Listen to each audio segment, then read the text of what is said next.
Once upon a time, in a small village, there lived a miller who had 3 sons. When the miller passed away, he left his mill to the eldest son, a donkey to the middle son, and a cat to the youngest son. The youngest son, feeling despondent over his seemingly meager inheritance, contemplated what he could do with just a cat. Little did he know, this was no ordinary cat.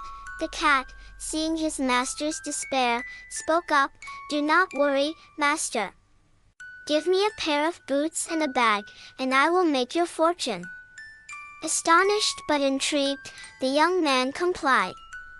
The cat donned the boots, slung the bag over his shoulder, and set off into the forest. The clever cat used his wits to capture a rabbit, which he placed in the bag.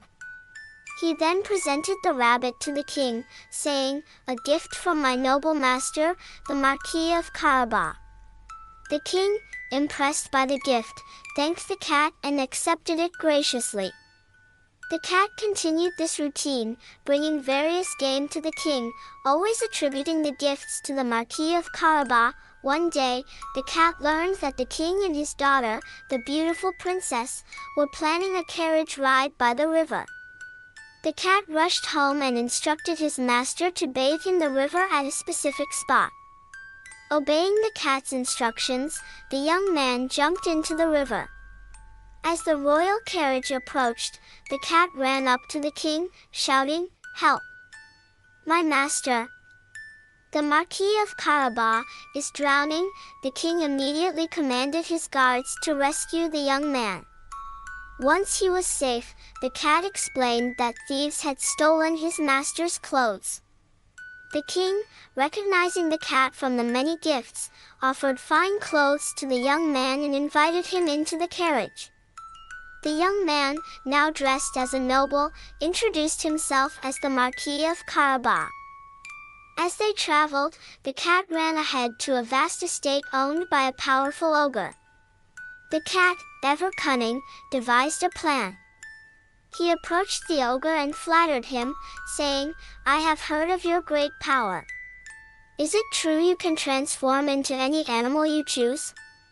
The ogre, eager to demonstrate, turned into a mighty lion, roaring loudly.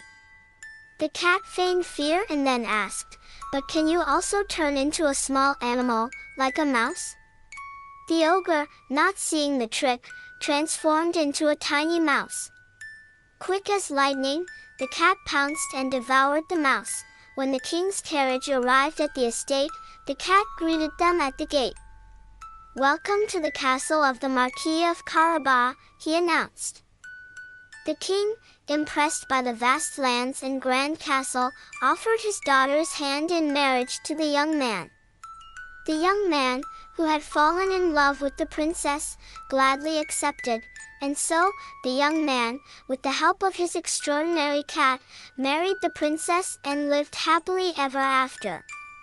The cat, now known as Puss in Boots, remained a trusted and beloved companion, always ready with his sharp mind and clever tricks, and thus, through wit and courage, they all found their happily ever after.